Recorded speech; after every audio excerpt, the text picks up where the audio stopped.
안녕하세요. 저는 현재 대한민국에서 한국인 남편과 함께 살고 있는 쿠바인 아나벨이라고 합니다. 한국에서 저는 만족스러운 삶을 살고 있지만 저의 과거에 대해 알고 있는 사람들은 가끔씩 이해가 안 된다는 듯 이렇게 물어보곤 합니다. 왜 그 좋은 직업 있으면서 쿠바에서 한국까지 돈 벌러 왔어요? 저의 예전 직업은 의사로 쿠바에서 의대를 졸업하고 브라질에 해외 파견 경력을 가기도 했습니다. 그래서인지 사람들은 이런 경력이 있는 제가 한국에 와서 공장을 다니는 생산직 남자와 결혼한 것에 대해 이해가 안 된다는 듯이 말해요. 아마 10대 시절이었다면 저도 이런 선택을 이해하지 못했을 겁니다. 쿠바에서 게스트하우스를 하고 있던 부모님 밑에서 자란 저는 꽤 넉넉한 가정에서 자랐는데요. 보통 쿠바에서 돈을 잘 버는 직종은 외국인들을 상대하는 직종이기 때문입니다. 저는 하루에 1시간씩만 한국 드라마를 보는 조건으로 부모님과 약속하고 한국 드라마, DVD를 보거나 아니면 인터넷을 통해 직접 돈을 내고 보곤 했습니다. 특히 한국의 의학 드라마는 휴머니즘과 제가 좋아하는 러브스토리가 많아 자주 보곤 했는데 드라마 속 주인공들의 피땀 흘리는 열정을 보며 저도 자연스럽게 의사에 대한 선망이 자라났죠. 그렇게 의사를 꿈꾸게 된 저는 의대에 입학하게 되었습니다. 제가 다니는 쿠바의 아바나 의대는 상대적으로 다른 나라의 의대들보다는 들어가기가 쉬운 편이었지만 졸업하기는 굉장히 어려웠습니다. 300명이 입학하면 20%에서 30% 정도만 졸업했죠. 3학년으로 올라가 임상 수업을 받게 되었을 때는 힘든 의사 공부에 지쳐 벌써 절반의 인원이 나가떨어진 상태였습니다. 남아있는 친구들도 자기가 버틸 수 있을지 두렵다고 했죠. 저도 3학년이 되자 심란한 기분을 숨길 수 없었는데 저의 경우에는 공부가 어렵다기보다는 의사의 현실을 알게 돼서 그랬습니다. 쿠바는 무상의료의 나라지만 그 이면에는 의료진들의 어마어마한 노동 강도가 숨어 있었습니다. 아바나 의대의 학생들은 졸업도 전에 병원에서 일해야 했습니다. 1학년 때는 참관하는 정도였지만 학년이 올라가면서 진료도 보게 되었죠. 저희는 학생이니 그렇게까지 굴려지지 않았지만 정식 의사 선생님들은 노예 수준으로 힘들게 일하고 있었습니다.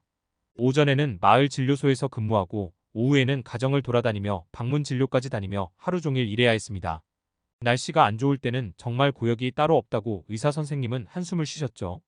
하지만 그렇게 업무 강도가 높은데도 불구하고 받는 돈은 정말 적었습니다. 한국 돈으로 치면 10만 원 정도였죠.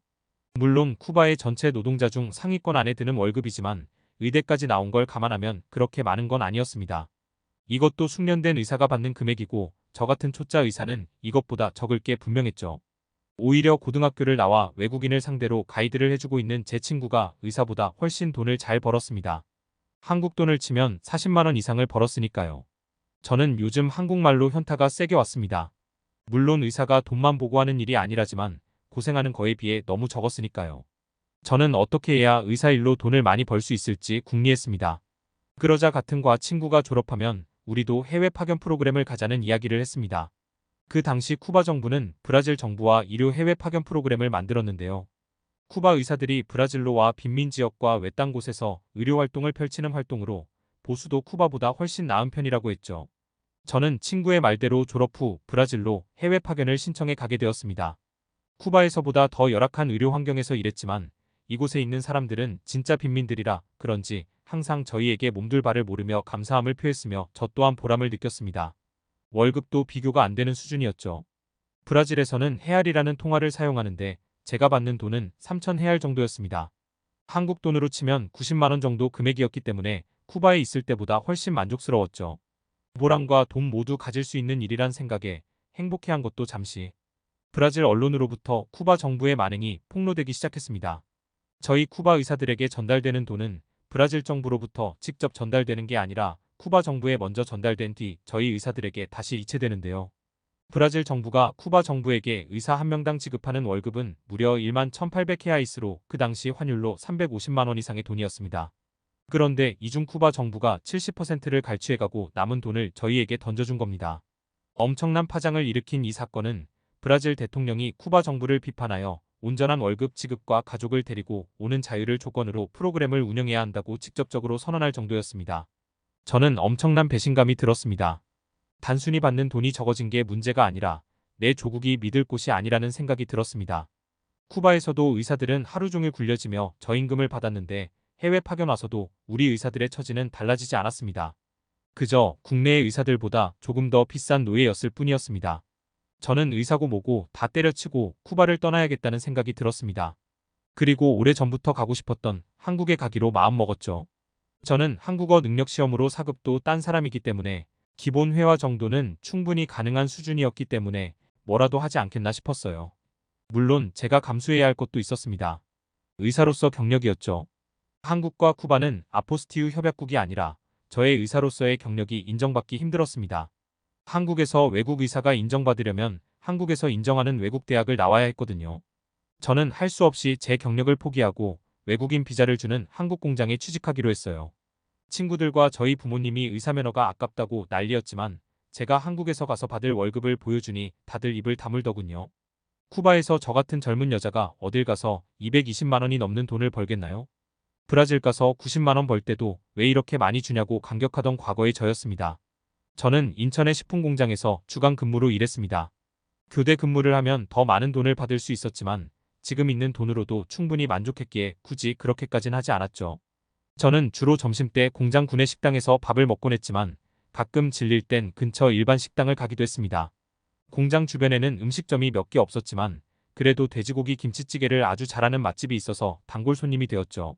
한국 어르신들은 무척 따뜻했습니다. 저 같은 외국인 노동자가 조금만 인사성이 밝고 고맙습니다라는 말만 잘해도 엄청나게 좋아하셨어요. 저와 친해진 식당 아주머니께서는 저보고 남자를 만나볼 생각이 있냐고 물어보셨습니다. 자기 조카가 대기업 공장에서 일한다며 직장도 안정적이고 성격도 착실하고 성실해 저랑 맺어주고 싶다고 말하더군요. 저는 매일 공장과 집을 왔다 갔다 거리면서 한국 드라마를 보거나 한국어 공부를 하면서 지냈기 때문에 딱히 하는 일이 없었습니다. 그래서 심심하니 만나봐야지라는 가벼운 마음으로 아주머니께서 소개시켜준 조카분을 만나러 나갔습니다. 남자분의 나이는 39살로 29살인 저와 10살 차이로 선한 인상에 듬직하고 남자다운 분위기를 풍기는 남자였습니다. 그분께서는 이렇게 젊고 예쁜 분이 나올 줄 몰랐다면서 어쩔 줄 몰라 했어요. 저는 39살 남자가 이렇게 수줍어하는 게 너무 신선했습니다. 쿠바 남자들은 남미 남자들이 의뢰 그렇듯이 바람둥이 성향이 있었는데 반대로 한국 남자들은 다정하지만 조금 무뚝뚝하고 숫기가 없는 경향이 있는 것 같았어요. 처음에는 호기심에 가까운 호감이었지만 만남을 더해갈수록 그가 점점 좋아졌습니다. 그는 꼭 한국 음식 같은 남자였습니다. 화려한 맛은 없지만 대신 정답고 소박한 맛이 있으며 깊은 국물의 맛처럼 오랫동안 기억에 남는 남자였죠. 남자친구와 교제하게 된 후 이 사실을 부모님에게도 알렸더니 처음에는 별로 안 좋아하셨어요. 어머니는 대놓고 기껏 의대까지 보내놨더니 결국 만난 게 고졸에 공장 다니는 남자냐면서 엄청 실망하셨죠. 아버지는 대놓고 싫은 티를 내진 않았지만 그리 좋아하지 않는 게 느껴졌죠. 그래도 부모님 두 분 다 사귄다고 다 결혼하는 건 아니니 일단 만나보라고는 하셨어요. 저는 남자친구와 사귄 지 4개월 정도 됐을 때 같이 살게 되었는데요. 쿠바에서는 동거가 엄청 흔하기 때문에 사귀게 되면 저처럼 같이 사는 커플이 많았지만 보수적인 한국인이었던 남자친구는 같이 동거하자는 말을 듣고 엄청 놀라더군요. 그래도 싫지 않은지 알겠다고 말했습니다. 저한테 푹 빠져버린 순진한 남자친구는 사귄 지 100일이 됐을 때 저와 이미 결혼까지 생각하고 있었습니다. 남자친구 부모님도 처음에는 외국인이라는 것에 낯설어 하셨지만 한국말도 유창하고 한국식 예의범절에서 익숙한 저를 보고 참하다고 아주 좋아하시게 됐죠. 사귄 지 7개월쯤 지났을 때 저희는 진지하게 결혼에 대해 이야기하기 시작했습니다. 남자친구 집안에서도 저를 거의 며느리 대하듯 했지요. 마지막 남은 장애물은 딱 하나. 저희 부모님이었습니다. 남자친구를 좋아하지 않았던 저희 부모님은 저보고 조금 더 살아보라고 결정하라고 하셨죠. 부모님께서는 딸이 공장을 다니는 것도 마음에 안 드는데 남편까지 공장을 다니는 게 속상하다고 말씀하셨습니다. 특히나 쿠바 공장 노동자들은 거칠었기 때문에 제 남자친구도 결혼 후 여자를 함부로 대하는 거 아니냐면서 걱정하셨습니다. 저는 절대 그렇지 않다는 걸 보여주기 위해 결단을 내렸습니다. 오빠, 우리 부모님 집에 초대해도 돼? 100번 듣는 것이 한 번 보는 것보다 못하다는 말이 있듯이 저는 직접 어머니에게 보여주기로 했습니다. 비행기 표를 끊고 부모님을 초대한 저희 부부는 쿠바에 계신 부모님을 인천에 있는 저희 집에 모셨죠.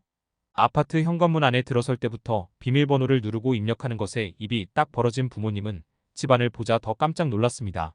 어린 시절부터 성실하게 일해온 남편은 10년 넘게 대기업 생산직으로 일했고 그 돈으로 33평짜리 아파트 전세를 마련했습니다. 전셋집까지 구해 결혼을 해보려고 했지만 쉽지가 않아 결혼을 포기할까 생각했는데 그 순간에 딱 제가 나타났다고 남편은 말했지요.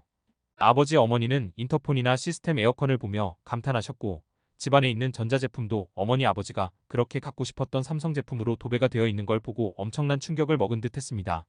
어머니가 냉장고를 갖고 싶은 듯 계속 만지작거리자 남편은 불쑥 제가 사드릴까요? 라고 말하더군요. 저희 엄마는 깜짝 놀라댔다고 사양하셨지만 남편은 고집을 부려 기어이 쿠바에 냉장고를 보내겠다고 했죠. 부모님이 쿠바로 돌아간 뒤 2달쯤 됐을 때 냉장고가 도착했다며 저희에게 영상통화를 거시더군요. 엄청 기뻐하시는 모습에 저와 남편은 흐뭇했습니다. 그리고 저희의 계획대로 결혼도 승낙받을 수 있었죠. 현재 남편과 결혼한 저는 임신 5개월로 남편과 함께 행복한 나날을 보내고 있는데요. 사람들은 제가 쿠바에서의 의사 경력을 버리고 온 것이 아깝다고 말했습니다. 하지만 저는 전혀 그런 생각이 들지 않아요. 세월이 흘러 쿠바의 물가도 상승했지만 여전히 평균 월급은 100만 원이 안 되는 수준이었는데다가 결정적으로 국가에서 의사를 존중해주지 않았거든요. 저는 앞으로 저를 누구보다도 존중해주는 남편과 새로 태어날 아이와 함께 행복한 가정을 열심히 꾸려갈 것입니다. 불행한 쿠바 의사의 삶을 던져버리고 180도 달라진 모습으로 행복하게 살고 있는 아나벨 씨의 이야기 어떻게 보셨나요? 저희는 언제나 재밌고 즐거운 사연을 기다리고 있습니다. 이상 클립 뉴스였습니다.